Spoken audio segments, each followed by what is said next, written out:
Bapak,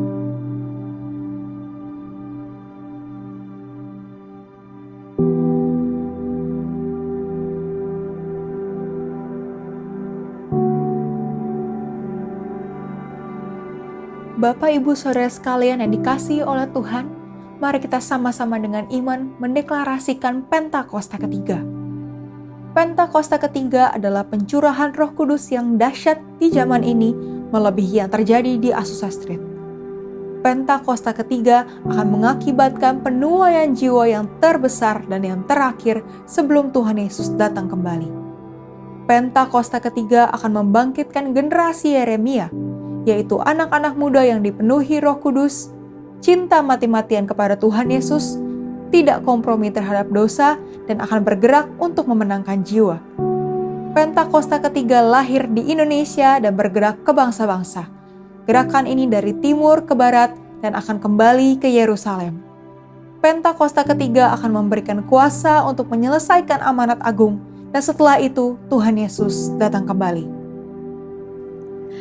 Mazmur 91 ayat 1-16. Dalam lindungan Allah. Orang yang duduk dalam lindungan yang maha tinggi dan bermalam dalam naungan yang maha kuasa akan berkata kepada Tuhan, tempat perlindunganku dan kubu pertahananku, Allahku yang kupercayai.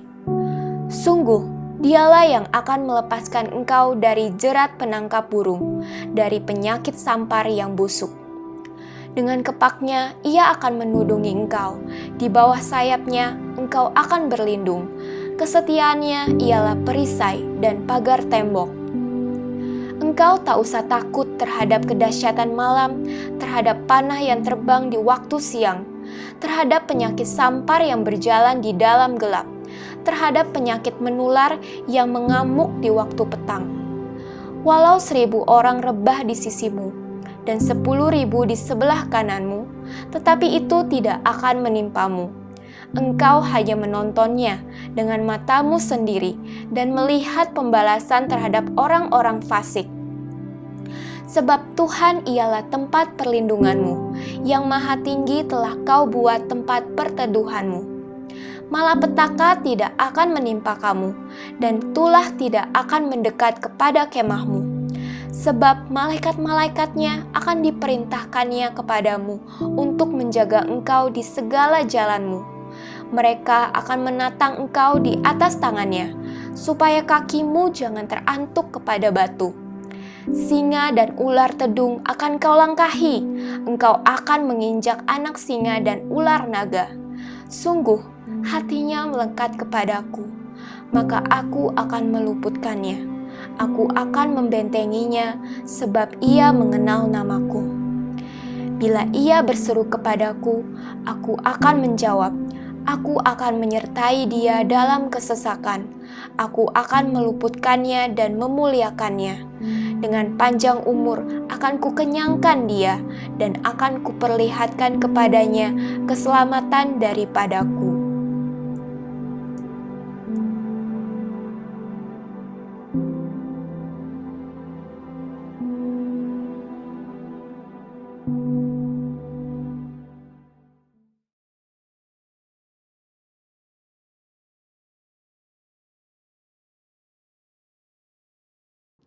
Shalom saudara, saya percaya hari ini kita semua tetap bersuka cita di dalam kebaikan Tuhan.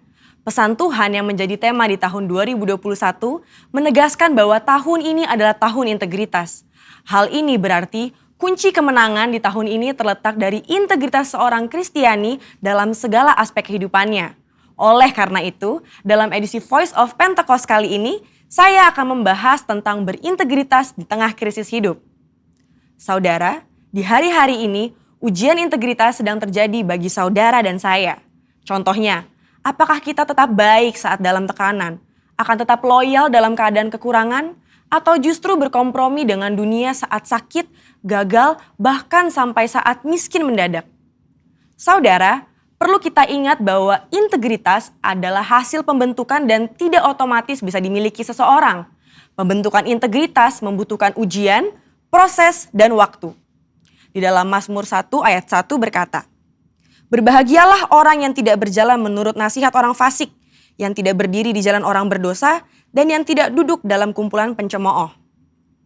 Jadi, melalui ujian, seseorang bisa terbukti apakah ia ada di jalan yang benar atau tidak. Lalu, berapakah lama waktu dari proses pembentukan integritas? 30 hari, 3 bulan, atau 1 tahun? Yang pasti proses ini akan berbeda di setiap individunya. Orang yang dibentuk integritasnya memerlukan kekuatan spiritual, kejiwaan, dan fisik. Asupan ini diperlukan di awal proses, di tengah ujian, hingga akhirnya menjadi pemenang untuk berbuah. Untuk melewati proses pembentukan integritas, kita tentu perlu bertumbuh dan berakar di dalam firman Tuhan. Saudara, penting untuk kita memperhatikan akar dari kehidupan kita. Di dalam Mazmur 1 ayat 1, pemazmur menggambarkan hidup seseorang yang benar, yaitu orang yang tidak tergoda untuk berkompromi dengan nilai kefasikan, dosa, bahkan kumpulan pencemooh. Tentunya nilai ini dilakukan karena seseorang ini berakar di dalam firman Tuhan. Seseorang yang berakar di dalam Tuhan pasti memiliki kualitas integritas. Lalu, apa resep untuk memiliki kualitas integritas? Sesuai dengan Mazmur 1 ayat 2, kita harus menjadikan Taurat itu kesukaan dan merenungkan Taurat itu siang dan malam. Kata kesukaan dan merenungkan firman Tuhan menggambarkan hubungan yang dimiliki orang berintegritas dengan Tuhan. Mazmur 1 ayat 3 berkata, "Ia seperti pohon yang ditanam di tepi aliran air, yang menghasilkan buahnya pada musimnya dan yang tidak layu daunnya. Apa saja yang diperbuatnya berhasil." Untuk hidup, jelas sebuah pohon membutuhkan air. Namun, betapa beruntungnya pohon yang ditanam di tepi aliran air.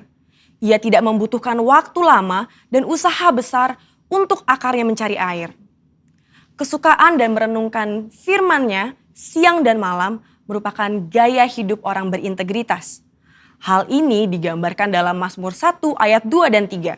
Dikatakan gaya hidup karena hal ini dilakukan setiap hari. Apakah mungkin gaya hidup terbentuk begitu saja? Jawabannya adalah tidak. Hal ini dimulai dari cinta mula-mula. Namun orang benar perlu membangun disiplin rohani dan memelihara cintanya. Disiplin rohani dalam pembacaan dan perenungan firman Tuhan menunjukkan gaya hidup orang berintegritas. Seperti pohon yang bertumbuh dan berakar di tepi aliran air, akan mudah untuk bertumbuh dan berbuah. Demikian digambarkan gaya hidup orang yang berintegritas, yang kesukaannya ialah merenungkan firman Tuhan siang dan malam. Dalam Yohanes 15 ayat 7 dan 8 berkata, "Jikalau kamu tinggal di dalam aku dan firmanku tinggal di dalam kamu, mintalah apa saja yang kamu kehendaki dan kamu akan menerimanya. Dalam hal inilah Bapa-Ku dipermuliakan, yaitu jika kamu berbuah banyak dan dengan demikian kamu adalah murid-murid-Ku." Di ayat ini, Yesus menjelaskan hubungan sebab akibat yang erat antara gaya hidup merenungkan firman dengan berbuah dalam kehidupan. Apa buah yang diinginkan Tuhan dihasilkan oleh setiap umatnya? Buah-buah yang Tuhan ingin kita hasilkan adalah buah pertobatan, buah kehidupan, buah karakter, dan buah jiwa-jiwa. Selain itu, apa dampak lain dari tertanam di tepi aliran air? Dalam Mazmur 1 ayat 3 menjelaskan dengan tidak layu daunnya. Hal ini sama dengan kita memiliki daya tahan yang tinggi terhadap berbagai situasi kehidupan. Situasi sulit dan krisis hidup bisa datang kapan saja. Saat ini kita sedang mengalami pandemi COVID-19 dan resesi ekonomi. Situasi ini dapat mengganggu integritas seorang untuk kompromi dengan dosa, untuk menyakiti sesama, putus pengharapan, bahkan tidak lagi percaya kepada Tuhan. Lewat pemazmur, Tuhan hendak mengatakan kepada kita bahwa dari hubungan seseorang dengan Tuhan lewat gaya hidup cinta akan firman Tuhan bukan hanya agar kita berbuah, tapi juga agar kita tetap berintegritas. Di mata Tuhan, orang seperti ini dipandang dan dijanjikan apa saja yang ia perbuat berhasil. Saya percaya kita yang sudah mendengar ini akan semakin memperhatikan akar kita, perhatikan gaya hidup kita, dan perhatikan hubungan kita dengan firman Tuhan. Saudara, untuk penjelasan yang lebih lanjut dari tim teologi kami, silakan klik link yang ada di atas atau scan QR Code yang tersedia. Salam integritas, Tuhan Yesus memberkati.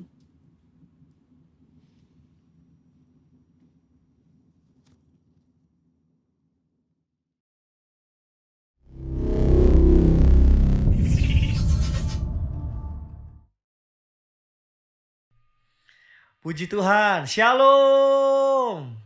Apa kabar Bapak Ibu Saudara yang dikasih Tuhan? Dimanapun saudara berada saat ini, kita mau memuji Tuhan, kita mau bersorak-sorai buat Tuhan Yesus saudara. Firman Tuhan katakan saudara, Mazmur 105 ayat 2 sampai ke 4 berkata, bernyanyilah baginya, bermazmurlah baginya. Percakapkanlah segala perbuatan yang ajaib. Bermegahlah di dalam namanya yang kudus. Biarlah bersuka hati orang-orang yang mencari Tuhan. Carilah Tuhan dan kekuatannya. Carilah wajahnya selalu. Mari untuk itu saudara, kita mau bersuka cita di pagi hari ini. Mari kita berdoa bersama-sama saudara.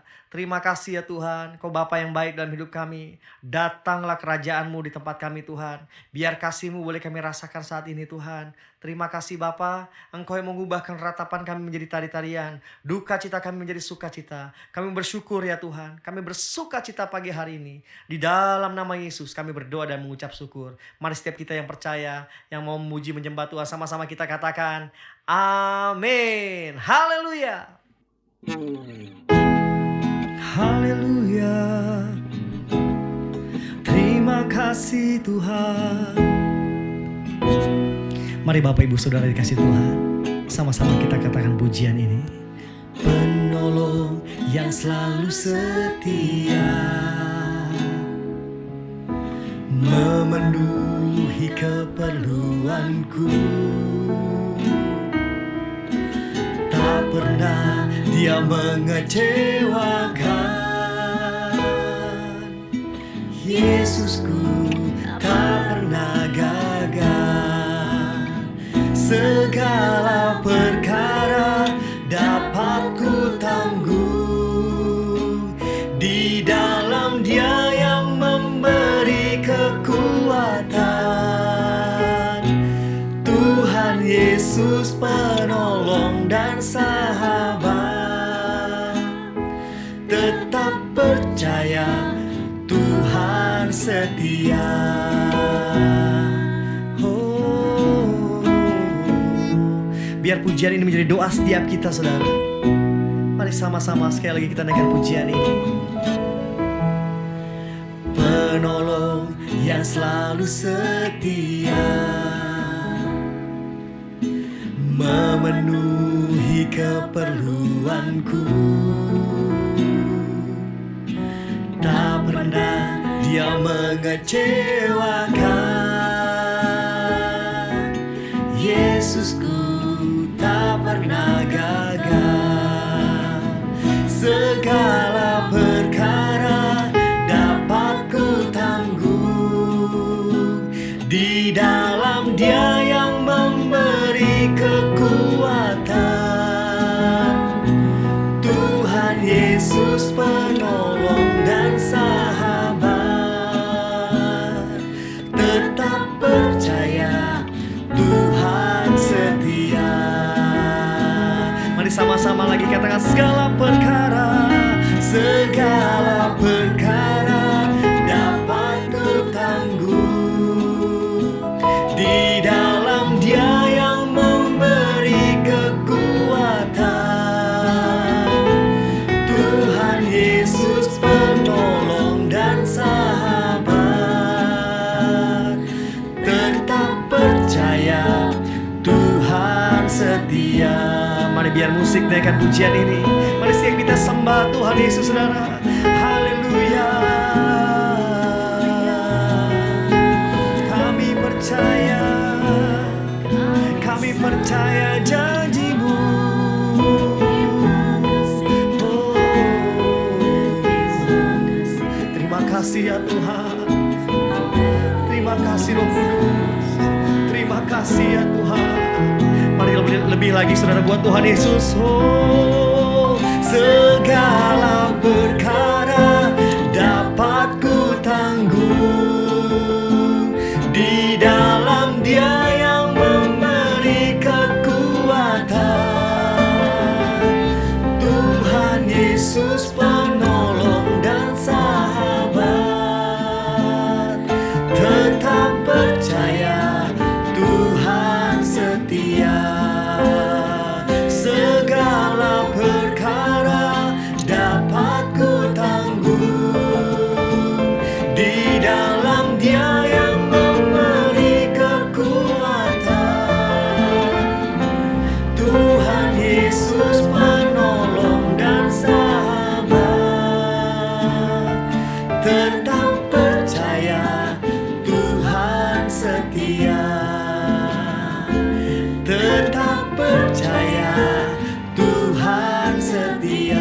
lagi tetap percaya, Tuhan setia.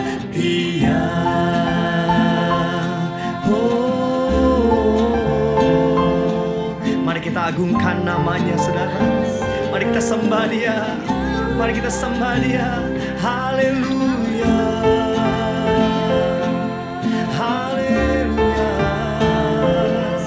Terima kasih Tuhan. Terima kasih. Kami sembah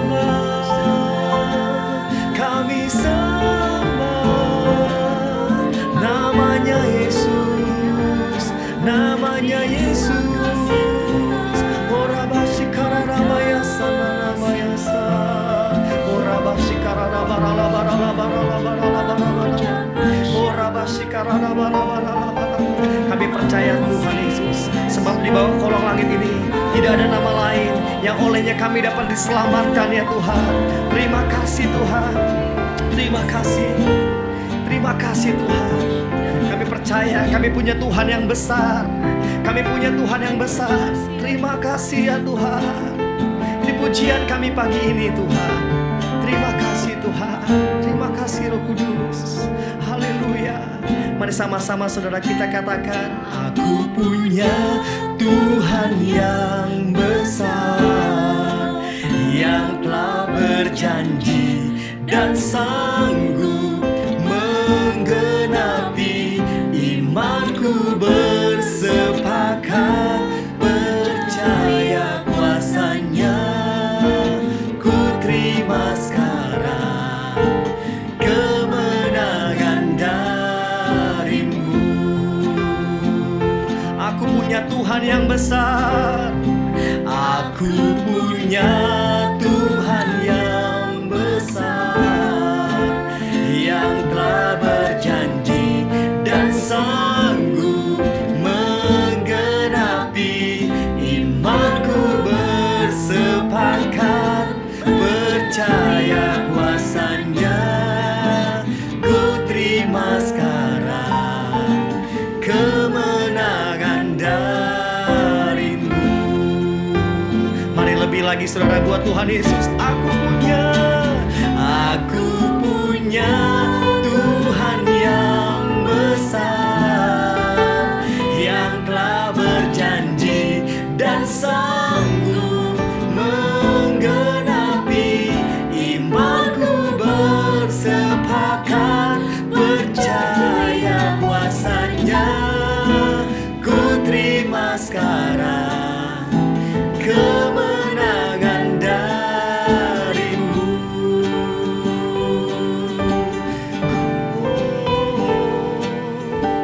Ku terima sekarang kemenangan darimu. Sama-sama katakan saudara. Ku terima sekarang kemenangan darimu.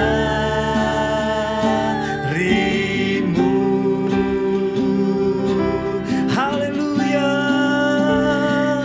Oh, amin. Haleluya. Terima kasih Tuhan. Terima kasih Tuhan Yesus. Terima kasih, berikan sorak-sorai puji-pujian buat Tuhan kita yang luar biasa. Haleluya. Kau baik Tuhan. Terima kasih Tuhan. Kami bersyukur Tuhan buat pagi ini.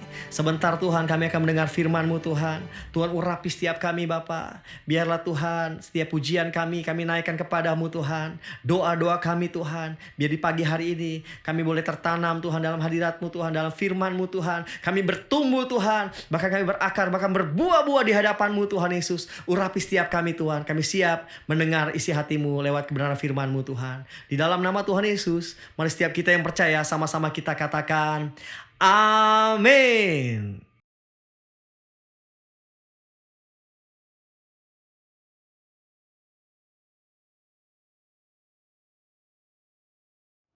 Shalom Bapak Ibu kasih dalam Yesus, kita bersama-sama tundukkan kepala kita berdoa sebelum kita mendengar pesan firman Tuhan pada saat ini.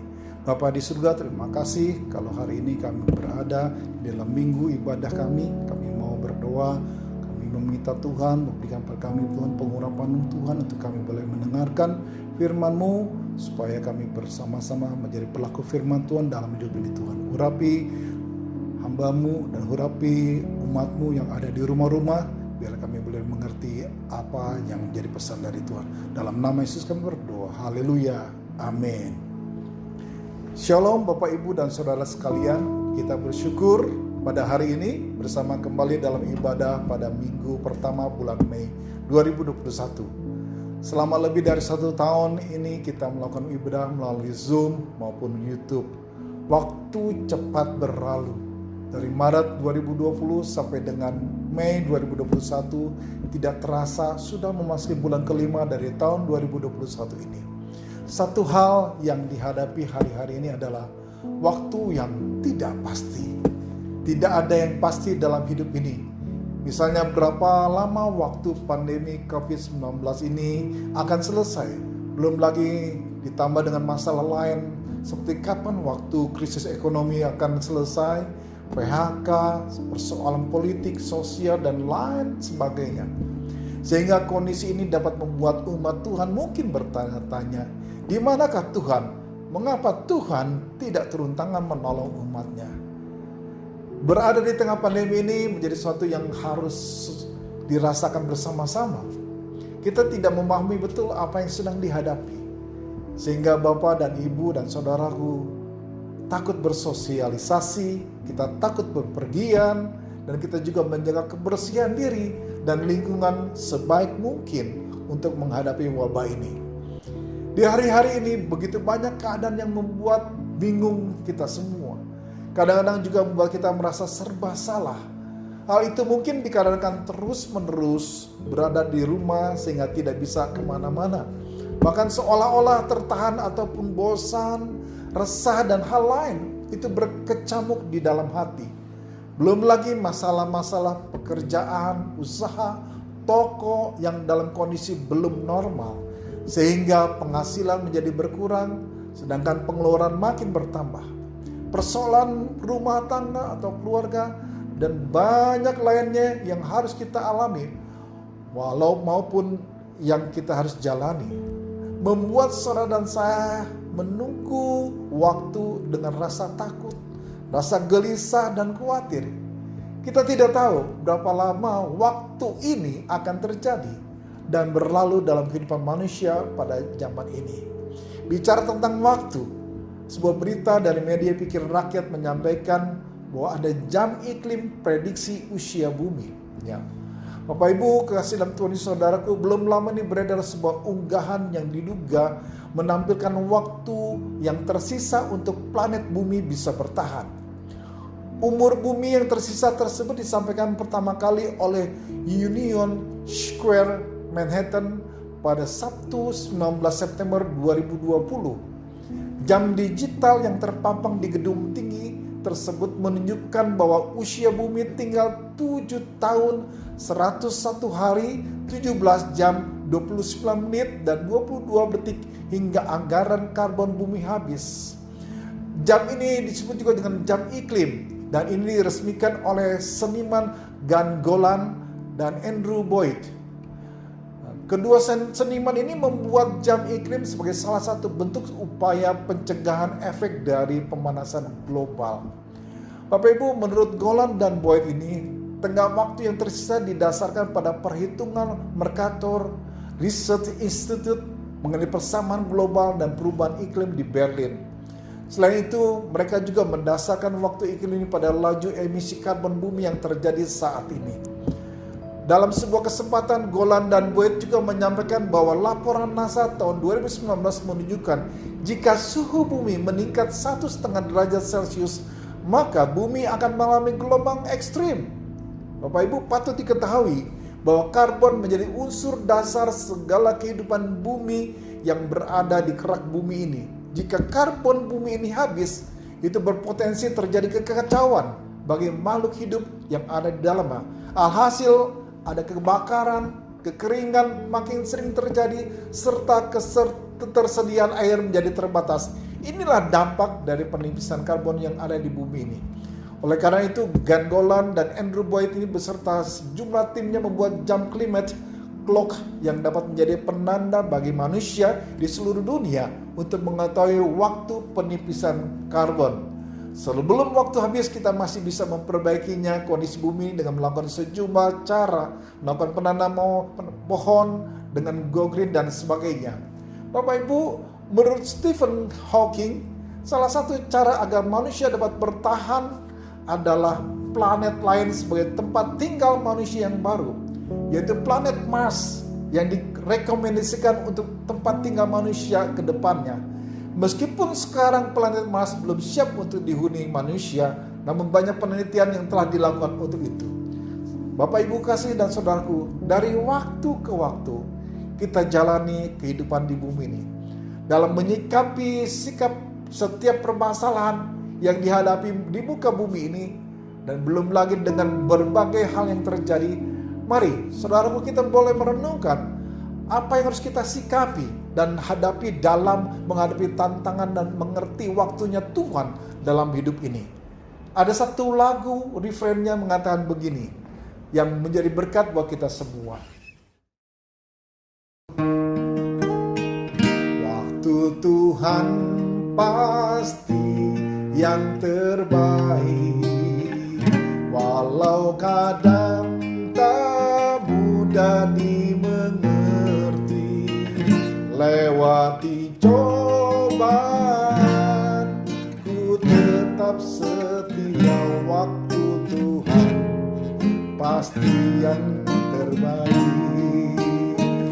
Lewati cobaan, ku tetap setia. Waktu Tuhan pasti yang terbaik. Pastinya waktu Tuhan itu yang terbaik. Namun kadang kita tidak bisa mengerti waktunya Tuhan. Mari kita melihat apa yang tertulis di dalam Alkitab. Bahwa Alkitab mengatakan bahwa segala sesuatu indah pada waktunya. Ia membuat segala sesuatu indah pada waktunya, bahkan ia memberikan kekekalan dalam hati mereka. Tetapi manusia tidak dapat menyelamai pekerjaan yang dilakukan Allah dari awal sampai akhir. Pengkhotbah pasal ketiga ayat 11 berkata demikian. Bapak, Ibu dan saudaraku, sifat alami manusia itu cenderung untuk ingin segalanya secara instan, tergesa-gesa atau buru-buru, dan tidak sabar. Ingin semua ini dipenuhi sesegera mungkin. Tetapi kita harus mengerti bahwa Tuhan punya waktu tertentu dan khusus untuk menjawab doa-doa dan kerinduan saudara. Segala sesuatu yang terburu-buru tidak akan menghasilkan yang baik. Pengkhotbah 3:11 mengatakan bahwa Tuhan itu menjadikan segalanya indah pada waktunya. Memang waktu Tuhan bukan waktu kita, namun waktunya Tuhan adalah yang tepat dan sempurna. Maka itu saudara, seharusnya saudara dan saya belajar percaya bahwa Tuhan pasti menggenapkan segalanya itu tepat pada saatnya. Bahkan Tuhan tidak pernah terlambat untuk menyatakan kebaikannya bagi kita semua. Dalam mempercayai waktu Tuhan, saudara perlu tetap bertekun di dalam doa dan percaya bahwa Tuhan akan bekerja untuk mendatangkan kebaikan. Walaupun saatnya kita masih belum melihat perubahan yang terjadi, tetaplah bertekun di dalam pengharapan, sebab Yesus tidak akan pernah mengecewakan. Ingatlah saudaraku, pada saat Tuhan berjanji pada Abraham bahwa kelak ia akan memiliki keturunan, walaupun serasa tidak mungkin, namun pada waktunya Tuhan menggenapi janjinya. Akhirnya Abraham pun memiliki keturunan. Tetaplah setia di dalam menanti pertolongan Tuhan. Jangan terpengaruh dengan lamanya waktu. Berfokus kepada Tuhan, sebab Dia tidak pernah meninggalkan kita semua. Setiap janjinya pasti akan digenapi tepat pada waktunya.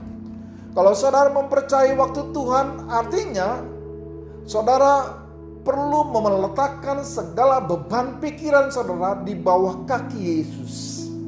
dan juga memiliki keyakinan bahwa Tuhan akan bekerja dalam hidup kita pada waktu yang tepat.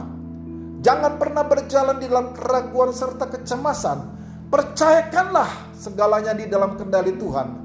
Karena ketika dalam kendali Dia, maka semuanya pasti indah pada saatnya. Tetaplah bersukacita di dalam menantikan waktu Tuhan. Dalam hidup ini tidak selamanya kita dapat memperoleh keinginan kita secara instan. Sebab Tuhan kita berdaulat atas kita. Hanya Yesus saja yang menentukan waktu yang terbaik. Ia menggenapi janjinya selalu tepat pada waktunya. Mari mulai saat ini kita menjalani kehidupan dengan mempercayakan semuanya kepada Tuhan. Karena Ia adalah Tuhan yang selalu menyatakan kebaikan. Yang percaya sama-sama kita katakan amin. Bapak Ibu Saudaraku, 1 Tawarik pasal 12 ayat yang ke-32. Dari Bani Isakar mengatakan bahwa dari Bani Isakar orang-orang yang mempunyai pengertian tentang saat-saat yang baik. Sehingga mereka mengetahui apa yang harus diperbuat orang Israel. 200 orang kepala dengan segala saudara sesungguhnya yang ada di bawah mereka. Ketidaktahuan waktu Tuhan seringkali menjadi penyebab utama mengapa tidak mengalami pengenapan janji Tuhan. Kita selalu tergesa-gesa dan tidak sabar dalam menantikan waktu Tuhan, sehingga semuanya menjadi berantakan. Tapi harus kita ingat bahwa waktu kita bukanlah waktu Tuhan. Tuhan bekerja sesuai dengan waktunya sendiri. Kalau kita membaca sekali lagi 1 Tawarik pasal 12:32 menyatakan bahwa Bani Isakar adalah orang-orang yang mengerti waktu Tuhan, sehingga mereka tidak gegabah dalam bertindak. Saat menghadapi orang Filistin, Tuhan meminta Daud untuk bersabar menantikan waktunya, tidak asal serang. 1 Tawarik pasal 14.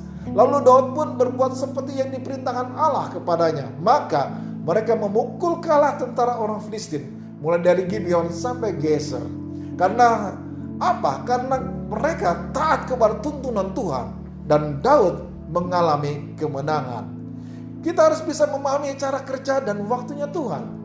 Saul ditolak menjadi raja Israel karena tidak sabar menantikan waktu Tuhan. 1 Samuel pasal 13.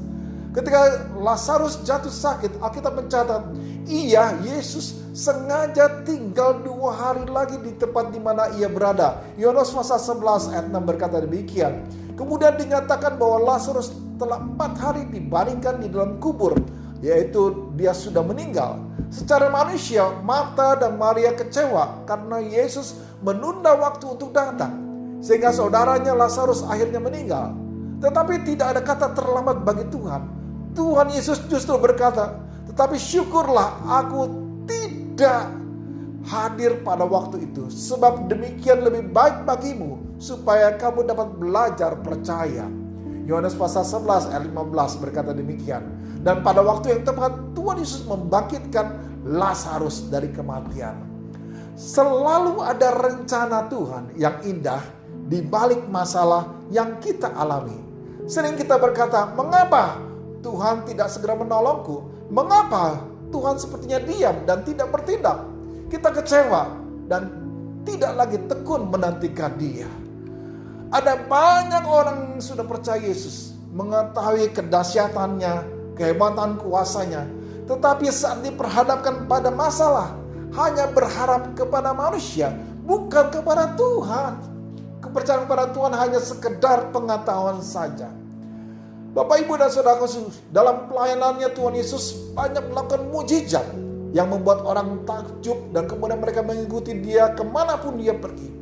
Pada suatu waktu ketika Yesus dan murid-muridnya tiba di Betsaida, datanglah orang membawa kepada Yesus seorang buta. Mungkin orang buta itu mengalami kebutaan yang sudah sekian lama. Bahkan dalam Yohanes pasal 9 ayat 1 dikatakan dengan perikop yang sama tentang orang buta yang disembuhkan buta sejak lahir. Dan mereka memohon kepadanya supaya ia menjamah orang itu. Markus pasal 8 ayat 22-25 kita akan baca. Orang-orang membawa orang buta itu kepada Yesus karena mereka mengetahui bahwa Yesus mempunyai kekuatan dan kuasa untuk menyembuhkannya. Nah, Bapak Ibu sekali dalam Tuhan Yesus di dalam ayat ke-22 sampai ayat 25 5, di sana dikatakan bahwa ketika orang buta ini diperhadapkan kepada Tuhan Yesus, apa yang terjadi? Yesus menjamah, Yesus memegang tangan orang buta itu dan membawa dia keluar kampung. Lalu ia meludahi mata orang itu dan meletakkan tangannya ke atasnya dan berkata, "Sudahkah kau lihat sesuatu?" Orang buta itu memandang ke depan lalu berkata, "Aku melihat orang, sebab melihat mereka berjalan-jalan, tetapi tampaknya seperti pohon-pohon." Yesus meletakkan lagi tangannya pada mata orang itu. Maka orang itu sungguh-sungguh melihat dan telah sembuh. Sehingga ia dapat melihat segala sesuatu dengan jelas. Haleluya! Mujizat terjadi, kuasa Tuhan dinyatakan. Sebagai anak Tuhan, saudaraku, kita pun tidak luput dari masalah yang sedang saudara dan saya alami. Mungkin saja datang silih berganti dalam hidup ini. Tetapi hal yang harus saudara dan saya lakukan adalah saat kita diperhadapkan pada masalah yang ada, maka bawalah masalah itu kepada Yesus.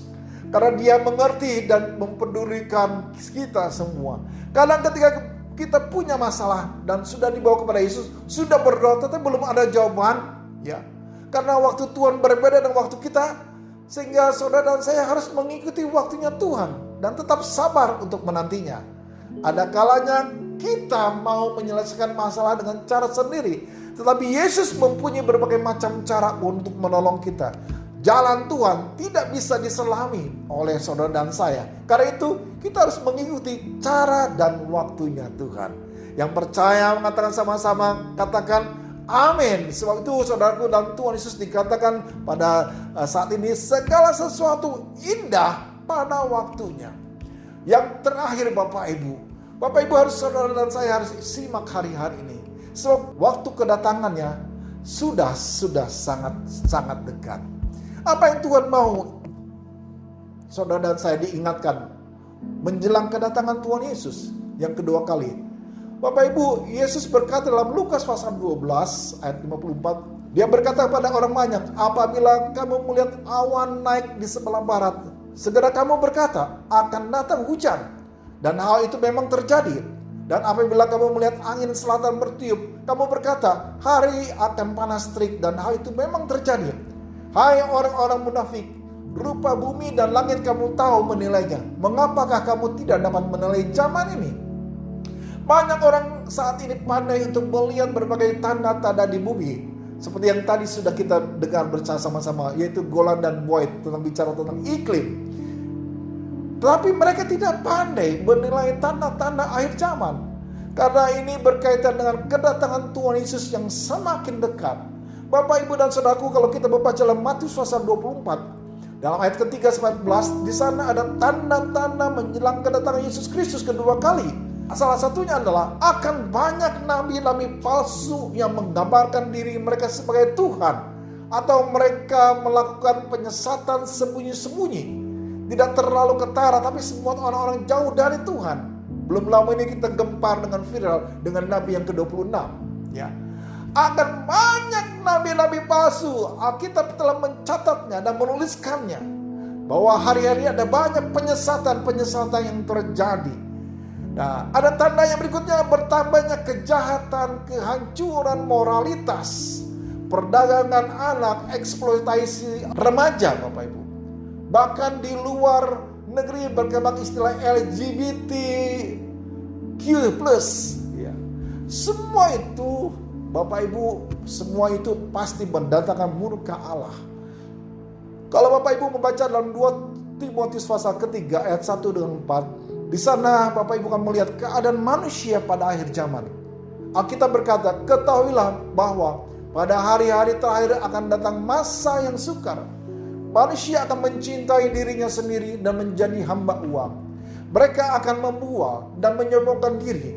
Mereka akan menjadi pemfitnah. Mereka akan berontak terhadap orang tua dan tidak tahu berterima kasih, tidak mempedulikan agama, tidak tahu mengasihi, tidak mau berdamai, suka menjelekkan orang, tidak dapat mengekang diri, garang, tidak suka yang baik, suka mengkhianat, tidak berpikir panjang, berlagak tahu, lebih menuruti hawa nafsu daripada menuruti Allah.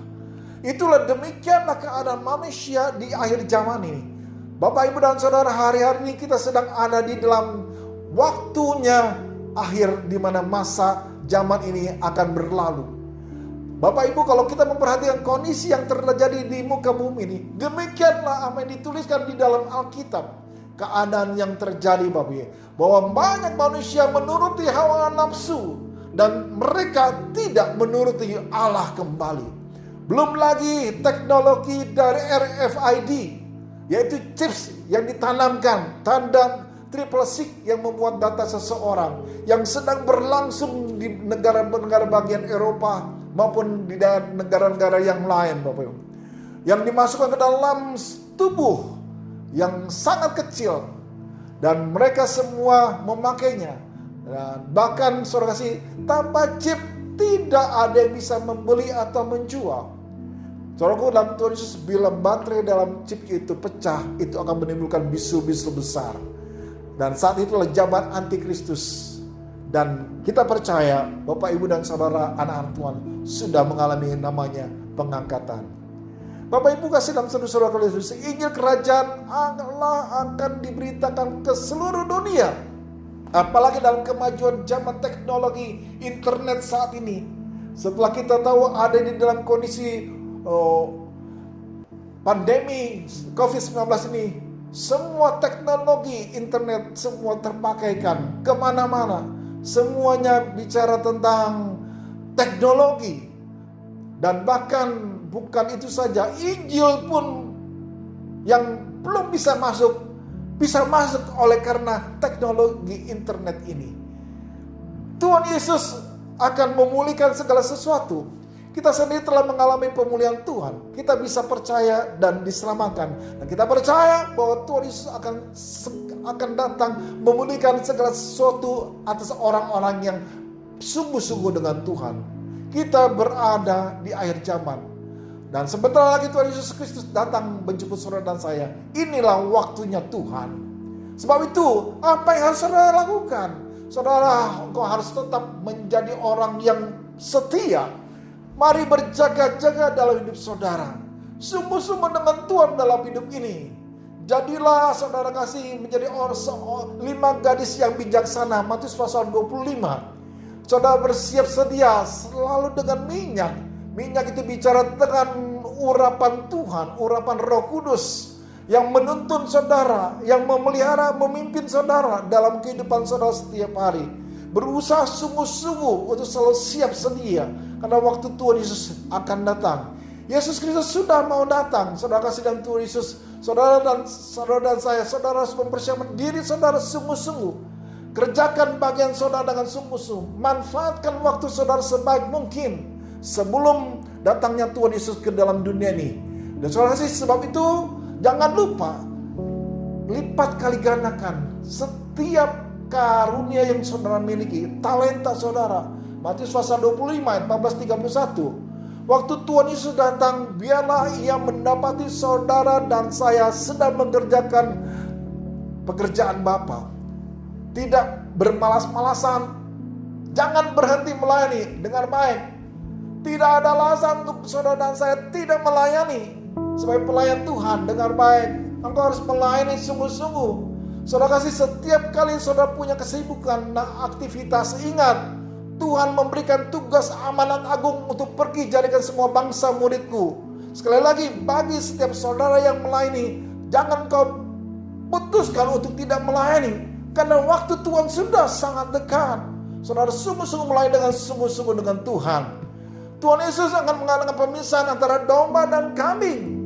Domba adalah orang yang memperhatikan orang-orang kaum marginal, orang-orang yang membutuhkan perhatian. Berbuat baiklah kepada orang-orang yang lemah. Saya yakin Bapak Ibu, saudara sedang melakukan suatu misi, yaitu Injil Kerajaan Allah diberitakan. 2 Petrus pasal ketiga ayat 11-13 berkata, jadi segala sesuatu ini kan hancur secara demikian. Betapa suci dan salehnya kamu harus hidup, yaitu kamu yang menantikan dan mempercepat kedatangan hari Allah.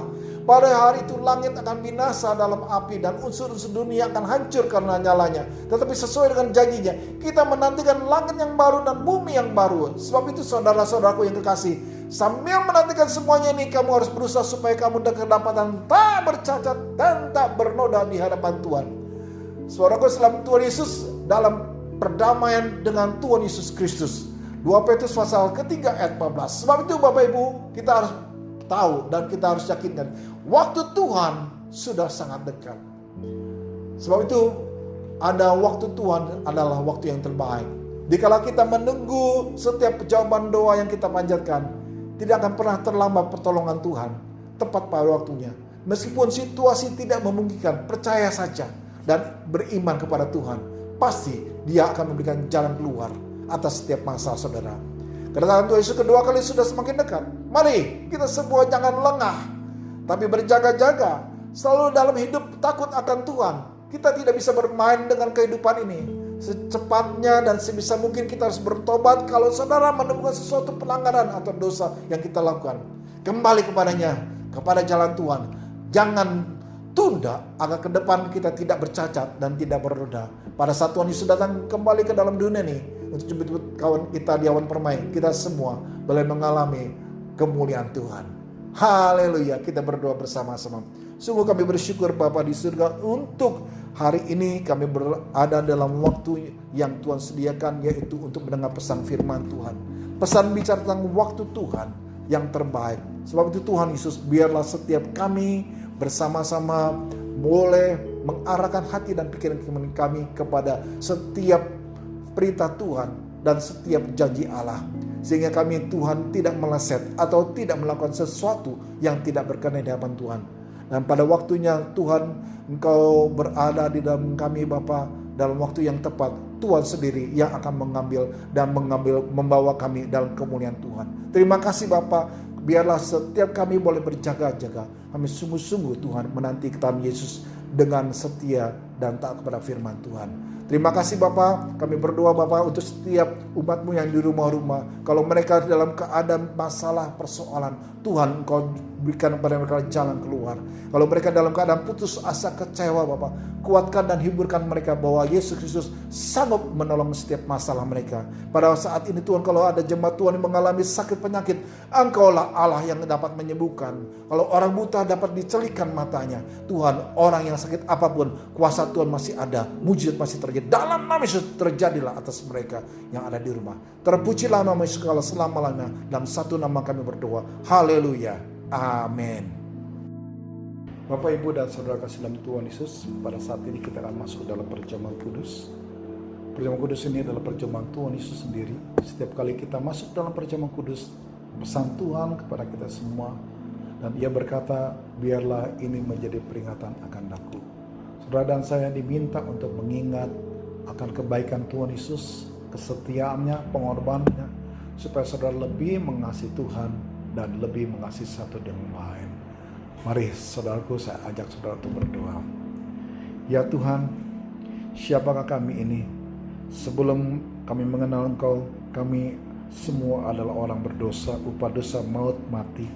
Tapi Engkau yang tidak berdosa telah dijadikan dosa oleh karena kami. Kau harus turun dari surga mulia menjelma jadi manusia, bahkan mati diganti kami dengan penderitaan yang luar biasa. Sungguh Tuhan, kalau kami pikirkan betapa baiknya Engkau Tuhan, Engkau pilih kami jadi anak-anak-Mu, menuntun kami, memberkati kami, membela kami, bahkan melindungi kami. Terima kasih Tuhan Yesus atas semua kebaikan Tuhan yang kami terima. Terima kasih Bapa. Tuhan mau memberkati saudara melalui perjamuan kudus, tetapi Tuhan mau saudara makan dan minum dengan cara yang benar. Masing-masing sekarang berdoa, lihat keadaan saudara, uji keadaan saudara, introspeksi, jangan simpan dosa, dan diakui di hadapan Tuhan supaya saudara diberkati Tuhan. Bersama-sama kita berdoa di hadapan Tuhan. Ya Tuhan, lihatlah kami anak-anak-Mu Tuhan Yesus yang sedang berdoa, ampunilah kami Tuhan. Kami sering salah dalam banyak hal. Tuhan ampuni kami Bapa. Terima kasih Tuhan, berkati kami semua yang ada di rumah-rumah. Kami akan masuk dalam perjamuan kudus dengan hati yang penuh ucapan syukur. Dalam nama Yesus. Haleluya. Amin. Perjamuan kudus ini diperuntukkan bagi setiap orang yang percaya. Anak di bawah usia 12 tahun jangan makan dan minum perjamuan kudus ini. Bersama-sama Bapak Ibu kita angkat roti kita tinggi-tinggi. Sebab apa yang telah aku teruskan kepadamu telah aku terima dari Tuhan, yaitu bahwa Tuhan Yesus pada malam waktu ia diserahkan mengambil roti, dan sudah itu ia mengucap syukur atasnya, ia memecah-mecahkannya dan berkata, inilah tubuhku yang diserahkan bagi kamu, perbuatlah ini menjadi peringatan akan aku. Saudaraku yang dikasih Tuhan, bukankah roti yang kita pecah-pecahkan ini adalah persekutuan kita dengan tubuh Kristus? Amin. Mari kita makan dalam nama Tuhan Yesus.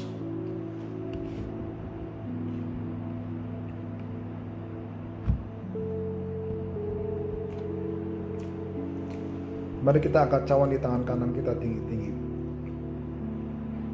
Demikianlah juga ia mengambil cawan sesudah makan lalu berkata, cawan ini adalah perjanjian baru yang dimeteraikan oleh darahku. Perbuatlah setiap kali kamu minumnya menjadi peringatan akan aku. Saudaraku yang dikasih Tuhan, bukankah cawan pengucapan syukur yang atasnya kita ucapkan syukur pada persekutuan darah Kristus? Amin. Mari kita minum dalam nama Tuhan Yesus.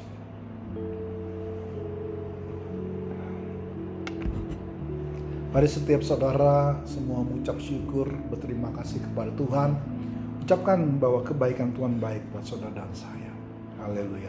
Terima kasih Yesus. Terima kasih Roh Kudus. Terima kasih. Terima kasih atas anugerah-Mu Bapa. Terima kasih Tuhan Yesus. Terima kasih Yesus. Terima kasih Bapa. Terima kasih Yesusku, terima kasih Yesusku. Puji syukur hanya bagi Tuhanku.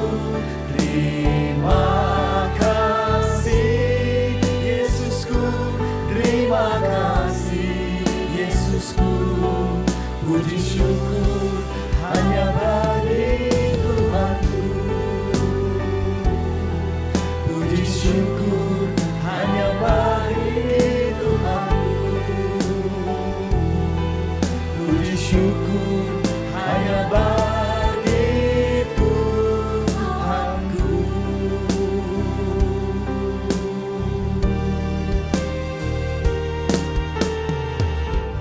Terima kasih Bapa di surga atas semua anugerah dan kebaikan Tuhan. Kami berterima kasih dan mengucap syukur bahwa kami boleh ada sebagaimana kami ada hari ini adalah anugerah Tuhan. Kami berterima kasih atas semua kebaikan Tuhan yang luar biasa melalui perjamuan kudus, yaitu memperingati seluruh kebaikan Tuhan yang kami terima. Biarlah semakin kami setia dan sungguh-sungguh melakukan apa yang menjadi kehendak Tuhan pada zaman ini Bapak. Berbicaralah terus dalam hidup kami melalui pesan firman Tuhan, melalui apapun yang Tuhan telah berikan buat kami, supaya kami mendengar dan juga melakukannya dalam hidup ini Bapak. Terima kasih Bapak. Dalam satu nama kami berdoa dan ucap syukur. Haleluya. Amin. Kekasih Yesus, arahkan hati dan pikiran saudara, angkat kedua belah tangan kita bersama-sama, kita terima berkat dari Bapa di surga. Bapak, Ibu dan saudaraku, terimalah berkat yang datang dari Allah Bapa di surga dalam anak yang tunggal Yesus Kristus.